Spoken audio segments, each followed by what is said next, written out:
Hello onions. Do you know, I just realised in one of the last videos I shot I forgot to call you onions, so don't worry, there'll be a helpline at the end of this video if anybody's been affected by that issue. Now today another episode of Turd or Treasure from Amazon Vine, and today we have the following. Let me make sure I've got this the right way so it doesn't all fall out.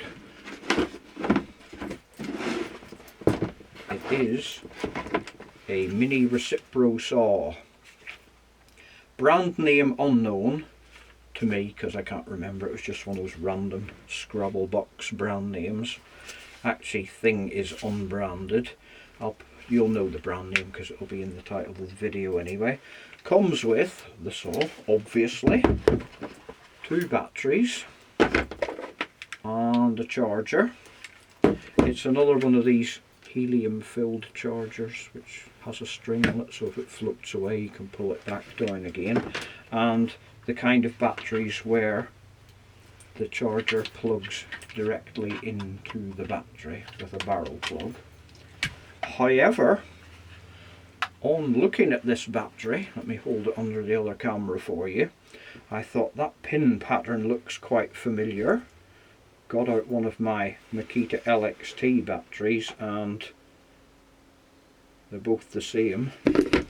So even though nominally this says 21 volts and the Makita LXT batteries are 18 volts, I suspect this may be a bit of exaggeration going on, but its own batteries work, thankfully, but also Makita LXT batteries fit it. So potentially, if you had a very occasional need for a tiny Recipro saw and you had a load of Makita batteries, this could be a good thing to get. Although having said that, it comes with 2 of its own batteries anyway, so don't know what I'm on about here. Right, also in the box we get a couple of packets of blades. I've opened one to take a blade out, but I haven't actually used this yet, just took it out to look at the blades. So we've got a wood blade there, a longish one. We've got another wood blade, shorter one, and what looks like, 2 metal blades. And I presume the other packet's the same content, it looks like it. So a couple of packets of blades with it, and 2 batteries and a charger, and it was nominally this much, because I can't remember, because I got this about 3 weeks ago and it's not even been out of the box yet. So to try it out today, I'm going to give it some unfair competition, because I have in the cyan corner my full-size Makita Recipro saw, and in the other red corner I have my silky F160 Japanese pool saw. So by rights this no brand mini Recipro / pruning saw should beat this and should lose to the Makita. It's not going to be a very scientific test. I've just got a big spruce branch outside and we're just going to take a few slices out of it and see how it performs. I'm not going to bother trying to cut metal with it or anything, because A, I haven't really got any bits of metal that I need cutting up at the minute, and B, I suspect it'll take from now till Christing Mouse to cut. So we'll just give it a wee run out with some wood, and for that we shall have to repair to outside. So you can join me there in a minute.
2 batteries, wasn't it?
Well, there you have it. That was pretty conclusive. I mean, I try and keep an open mind about these cheapo tools that I get off Vine. I'm not one of these people that thinks, oh, everything Chinese is rubbish, because we know they can make good stuff, but that was a total piece of crap. It probably didn't come... Ooh, still alive. It probably didn't come across on video as much, but the vibration of this was just nothing ordinary. It was like, even when I had the piece of wood clamped, it was still shaking the hand off me. And if you were using this as it's meant to be used for pruning, where you're pruning a branch or something which isn't clamped, which is free to move anyway, you're going to get nowhere with that. As my old mate Will Shakespeare said, it was a load of sound and fury signifying nothing. And the big Recipro obviously hammered it into the ground there, which you would expect, but I haven't totted up the figures yet. I'll have to do that when I get to the editing stage. But even my wee folding F180 silky saw hammered it as well. So I'd say if you're going to be doing pruning of medium, small, moderate sized branches, just get yourself a decent folding saw. This thing here is complete and utter crap. It's rubbish on the small stuff, it's rubbish on the bigger stuff, and as for the idea that, I mean, it comes with some metal cutting blades, could you imagine? You'd be here till next week trying to cut metal with this thing. So I really think this is totally and utterly useless. One thing I did want to mention, the battery on this ran out on the second cut. Now, to be perfectly fair, I did actually film this and then, well, no, I enacted this test and then realised I hadn't turned the camera on, so it wasn't the second cut as such, it was actually the fourth cut, because I had to do the whole thing twice because I forgot to set the video recording the first time. But even so, that was 4 cuts and it ran out. No, it wasn't, it was 8 cuts, because the first piece of wood we cut 3 times. But even so, it wasn't much. So on the plus side you get 2 batteries with it, but on the minus side they don't last very long. I mean, people say the test wasn't fair because you put it up against a big full-size reciprocating saw, but to give it a chance I even used a ping pong brand aftermarket battery on the Makita, and even the wee folding saw hammered it, so you can't say it was a completely unfair test. So in summary, I would say if you want to cut everything, I mean, the Yanks call these a sawzall, this is a saw's nothing. If you want to be able to cut anything, metal, plastic, whatever, get yourself a full-size one like this. Other brands are available. If you want to just do kind of general pruning work, just get yourself a good folding saw. I like to give everything a fair crack of the whip, but this is just completely and utterly useless. I mean, if you think you've got this, you've got the charger, you've got the 2 batteries, which is quite a lot of bulk, and it's less efficient than this, which folds up and fits in my pocket. So it is, as they say, a no-brainer. Anyway, that's your lot for today, so cheers for watching.